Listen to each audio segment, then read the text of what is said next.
Hello everyone, welcome to Bangalore ஓம் YouTube channel. இன்றைக்கி என்ன ரெசிபின்னா சாபுதானா வடா, அதாவது ஜவ்வரிசி வடை. இது எப்படி செய்யலான்றதை பார்க்கலாம். நான் இந்த ஜவ்வரிசி வடை செய்கிறதுக்கு மாவு ஜவ்வரிசியை ஒரு 8 மணி நேரம் ஊற வச்சுட்டு அதை நல்லா வடிகட்டி எடுத்துக்கிறேன். இந்த மாதிரி தண்ணி எல்லாம் நல்லா ட்ரையாக இருக்கணும், அப்போ தான் வடை நல்லா இருக்கணும். இதுக்கு ஒரு மீடியம் சைஸ் ஆனியனை இந்த மாதிரி குட்டி குட்டியாக கட் பண்ணி எடுத்துக்கலாம்.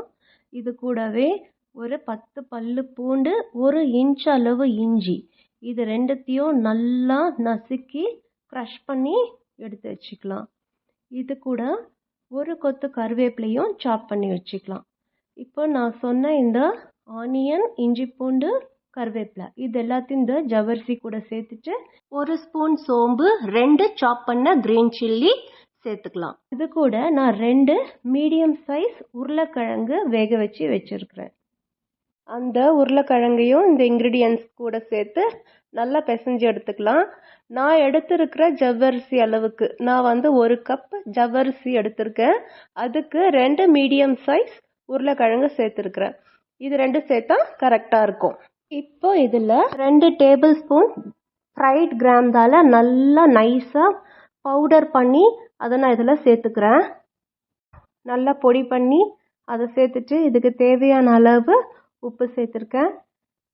இது கூடவே ஒரு 3 டேபிள் ஸ்பூன் கிரவுண்ட்நட் நல்லா வறுத்துட்டு அதையும் பொடி பண்ணி இதில் சேர்த்துக்கிறேன். இந்த கிரவுண்ட்நட் க்ரஷ் பண்ணால் போதும், ரொம்ப நைஸாக அரைக்கணும்னு அவசியம் இல்லை. இதெல்லாம் மிக்ஸ் பண்ணதும் அதோட மாவு பதம் இந்த மாதிரி இருக்கணும், ஈரமாக இருக்கக்கூடாது. நம்ம உளுந்த வடை செய்கிற அளவுக்கு ஈரமாலாம் இருக்கக்கூடாது. மசால் வடைக்குன்னா கொஞ்சம் ட்ரையாகவே இருக்கணும். இந்த மாதிரி கையில் எடுத்தால் கையில் ஒட்டக்கூடாது. அந்த மாதிரி பக்குவத்தில் இருந்தால் தான் வடை நல்லா இந்த மாதிரி தட்டை வரும். இல்லைன்னா இதில் தண்ணி இருந்ததுன்னா எண்ணெய் ஃபுல்லாக உறிஞ்சிடும். ஜவ்வரிசின்றதுனால நம்ம ஆயிலில் போட்டு எடுக்கும் போது எண்ணெய் ஃபுல்லாக உறிஞ்சி எடுத்துக்கும். வடை சொத சொத சொதன்னு ஆகிடும். அதனால் நம்ம ஜவ்வரிசியை ஊற வச்சுட்டு அதை நல்லா ஃபில்டர் பண்ணி தண்ணி ஒட்ட பிழிஞ்சு எடுத்துக்கணும். அப்போ தான் வடை நல்லா வரும். இல்லைன்னா சரியாக வராது. இது பக்குவமாக இந்த மாதிரி பிசைஞ்சு எடுத்துக்கணும். பிசைஞ்சு எடுத்துகிட்டு நம்ம எப்பவும் போல் மசால் வடைக்கு தட்டுற மாதிரி தட்டி எண்ணெயில் போட்டு பொரித்து எடுக்கணும். இது ஒரு மீடியம் ஃப்ளேமில் வச்சு பொரிக்கணும். ஹை ஃப்ளேமில் வச்சு பொரிச்சிங்கன்னா மேலே ஃபுல்லாக நல்லா ப்ரௌன் ஆகிடும், உள்ளே வேகாது. ஏன்னா இந்த வடையில் நம்ம உருளைக்கிழங்கு கூட ஃப்ரைட் கிராம் தால் பவுடர், அப்புறம் கிரவுண்ட்நட் பவுடர் இதெல்லாம் சேர்த்துருக்கிறதுனால உள்ளே வேகாமல் போயிடும். மேலே இருக்கிற லேயர் மட்டும் ப்ரௌன் ஆகிடும். அதனால் மீடியம் ஃப்ளேமில் வச்சுட்டு நம்ம வடை தட்டி போட்டதும் 1 நிமிஷம் அப்படியே விட்டுடுங்க.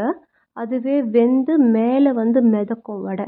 அந்த மாதிரி மிதந்த உடனே இது ஓரளவுக்கு வெந்திருக்குன்னு அர்த்தம். அப்போ நீங்கள் அந்த வடையை திருப்பி போட்டுட்டு இன்னொரு பக்கம் வேக விடணும். அதே மாதிரி 1 மினிட். இப்போ நான் சொன்ன மாதிரி வடை மேலே மிதக்குது பாருங்கள். இந்த மாதிரி மிதந்துச்சுன்னா நம்ம வடையை இப்படி திருப்பி விடணும். இந்த மாதிரி திருப்பி விட்டு ஒரு கோல்டன் ப்ரௌன் வந்ததுக்கப்புறம் நம்ம வடையை எடுத்துடலாம். இப்போது சாபுதானா வடை ரெடி ஆயிடுச்சு, நம்ம எடுத்துடலாம். இந்த வடை சாம்பார் ரைஸ் கூட தொட்டு சாப்பிட்றதுக்கு சூப்பராக இருக்கும். Sambar rice, curd rice, variety rice, இந்த மாதிரி எந்த ரைஸ் ஐட்டத்து கூடனா சாப்பிட்லாம். புலாவ் கூட வச்சு சாப்பிடவும் நல்லாயிருக்கும். அவ்வளோதான், நம்மளுடைய ஜவ்வரிசி வடை ரெடி ஆயிடுச்சு.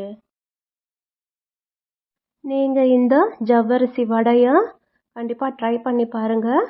உங்களுக்கு கண்டிப்பாக பிடிக்கும்.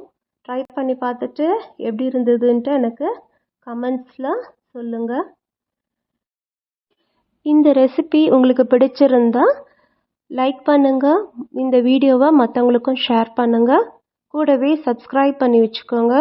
அப்போ தான் நான் போடுற வீடியோஸ் அப் டு டேட் உங்களுக்கு அப்டேட் ஆகும். தேங்க்ஸ் ஃபார் வாட்சிங். பாய்.